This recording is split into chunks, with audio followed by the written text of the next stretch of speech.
Now, you might have seen the headline. See what Ibrahim Traoré asked Simon Ekpa to do. This is a story that's rapidly moving across West Africa and beyond, with many implications for politics, security, and activism. So let's break it down, comprehensively, but in language everybody can follow. First, who are the players?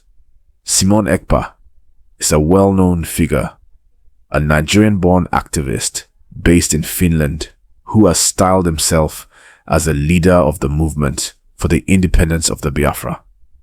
He has been implicated in alleged militant activities and is under Finnish legal scrutiny for public incitement to commit a crime with terrorist intent, related to his actions from August 2021 to November 2024. On the other side, Ibrahim Traoré is the leader, military head of Burkina Faso, and thus an important figure in West African politics. What's interesting now, there are claims that Traoré has asked Ekpa to do something specific. This ask has been circulating, but important.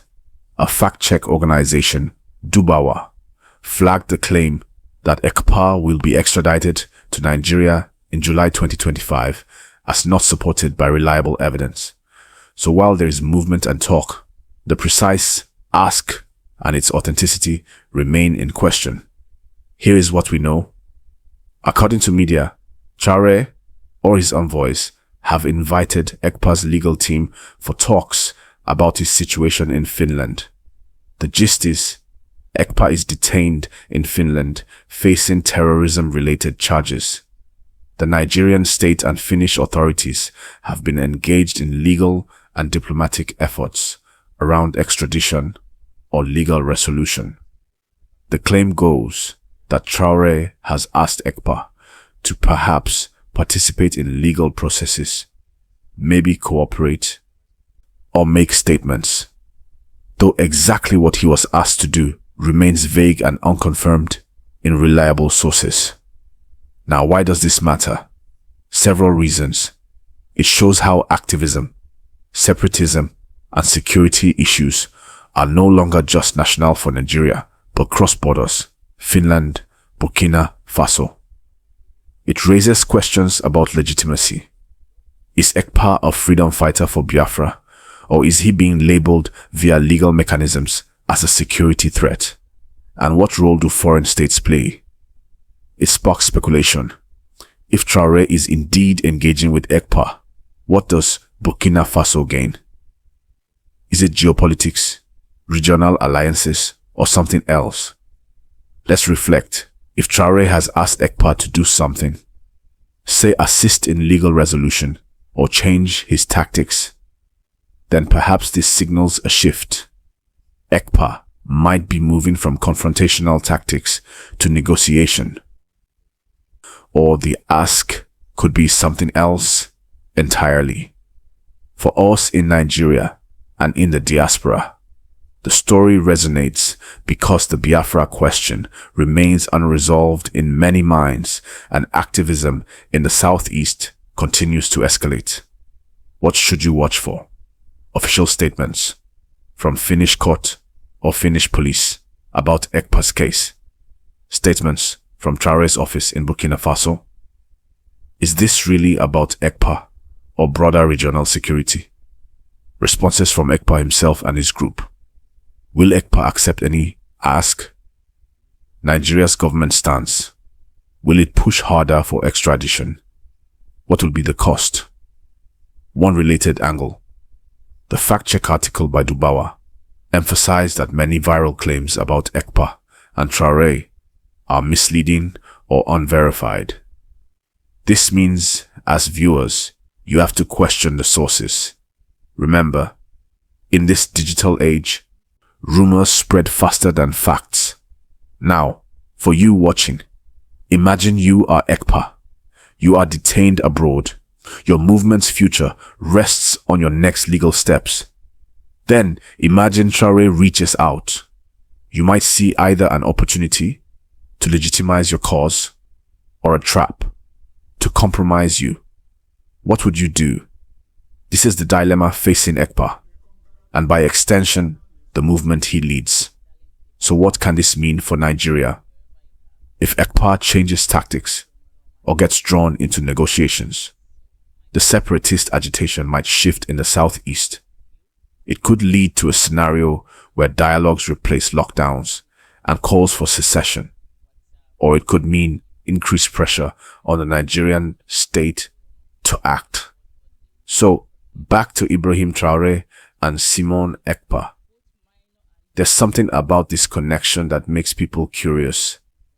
Why would a Burkinabe leader, known for his bold anti-Western stance and his push for African unity, be linked to a Nigerian separatist figure like Ekpa? Let's think about this carefully. Ibrahim Traoré, since taking power in Burkina Faso, has presented himself as a new kind of African leader. Young, fearless, outspoken about Africa's sovereignty, and very critical of foreign influence on the continent. He has been working closely with other Sahel leaders in Mali and Niger to create what they call an alliance of Sahel states to protect their interests without depending too much on Western powers. Now, Simon Ekpa, on the other hand, represents something different. A movement within Nigeria that wants self-determination for a particular region. So, when you hear claims that Traoré might have reached out or asked Ekpa to do something, many people immediately start connecting dots. Is this about forming new alliances among groups that share anti-colonial or pro-independence ideologies? Or is it just online propaganda trying to mix two unrelated figures? Some online commentators have suggested that Traoré might have asked Ekpa to rethink his approach, maybe to tone down violent narratives and instead push for political dialogue.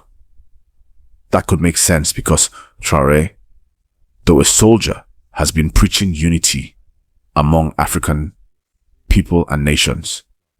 He's against internal conflict that divides the continent. So if that was the ask, it would align with his philosophy of African solidarity. But let's be honest, none of this has been officially confirmed, so we must take it with a pinch of salt. Still, the conversations around it are very telling. Nigerians online are divided. Some say, if Traoré truly talked to Ekpa, then maybe he's trying to broker peace. Others believe it's all political theater, designed to keep Ekpa's name trending while his court case continues in Finland. Speaking of Finland, let's touch on that too. Ekpa's case over there is serious. He's been accused of using online platforms to encourage violence back home, and that has brought international attention to him. The Finnish authorities are handling it carefully because it involves issues of free speech versus incitement. This means whatever Traoré asked him to do, it could also be linked to encouraging him to cooperate legally or to clarify his position publicly. Now, let's take a broader look. This situation opens a conversation about African leadership and activism. What do you think about the fact that some of our continent's biggest movements are led by people outside their home countries? Simon Ekpa is in Finland, yet his voice still influences events in Nigeria. That tells you something about how powerful social media and digital platforms have become. People no longer need to be physically present to have political impact. But it also means responsibility, because one message online can cause real-world consequences. Traoré understands that power too. He has used online platforms and speeches to inspire a new generation of Africans who want to see change, people tired of old politics. So perhaps the story of him and Ekpa is also a lesson. leadership in Africa is shifting.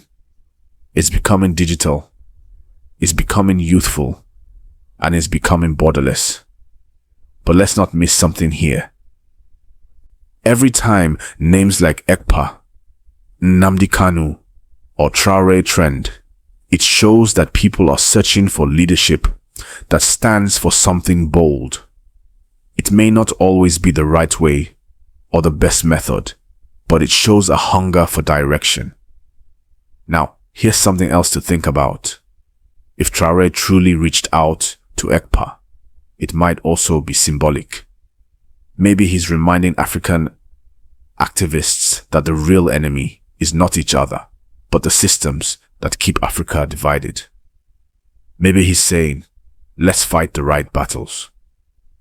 And that brings us to a big question. Should movements like Biafra continue as isolated struggles? Or should they become part of a larger African conversation about unity and fairness? Imagine if African leaders and activists came together not to break away from each other, but to build a fairer system that respects every region and culture. That would be powerful.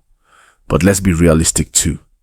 For now, Ekpa's legal situation means he's limited in what he can do or say publicly. And Traoré, being a sitting head of state, won't openly interfere in another country's internal matters. So, whatever the ask was, if it really happened, might have been more of a moral or advisory gesture than a political command. Before I continue, if you are following and enjoying this kind of balanced analysis, please like this video, drop a comment, and subscribe to the channel. We bring you stories like this every day, told in a way you'll understand, without noise or bias.